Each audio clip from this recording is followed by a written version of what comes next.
Hey, boys and girls. Today I want to talk to you a little bit about heart rate and how we discover our pulse. So, first off, your heart is a muscle, and its job is to pump blood through your body to deliver oxygen to your muscles from your lungs. Um, so as your heart pumps blood, it takes oxygen out of your lungs, delivers it to your muscles so that it can be used, and then takes carbon dioxide from your muscles and takes it back to your lungs where you exhale. Um, so that's how your heart works and what it's doing. And every time your heart beats, we call it a pulse, and we measure that pulse, your pulse being the number of times that your heart beats in a minute. Um, and so that's what we're going to work on for a few minutes today, is calculating our pulse or our heart rate, finding our heart rate. Um, the lower your pulse is, or the lower your heart rate is, that tends to mean that you have been resting or not very active.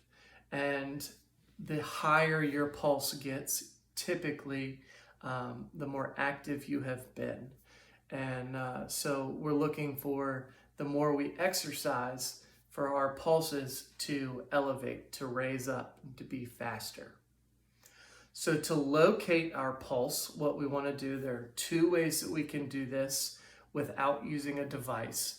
Because I don't want us to rely on a device like a watch that measures your heart rate, or a heart monitor that you might wear during exercise, because sometimes those don't work and sometimes we don't have access to those. So I want you to be able to find your pulse in one of these two different ways. So the first way is going to be by your wrist, on your wrist. So I want you to turn your palm facing up towards the sky. Okay. And then you're going to take the first three fingers on your other hand. We never want to use our thumb, because our pulse actually travels up your arm and can actually go through your thumb, and that might give you a false reading. So we want to use our first three fingers: pointer finger, middle finger, and a ring finger. And you're going to take those three fingers and you're going to put the tips right on your wrist, right at the base of your hand, right by your thumb.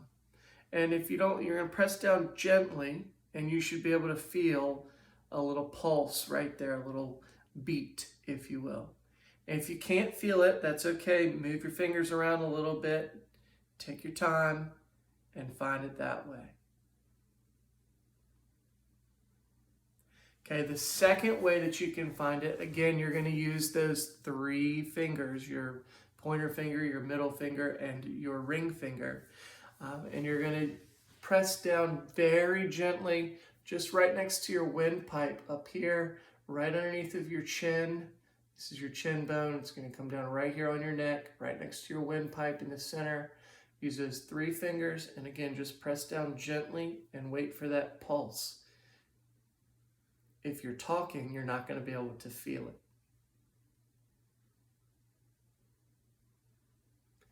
Okay, now what I'd like for you to do is I want you to try and find your pulse in one of those two locations, and I'm going to count for 6 seconds.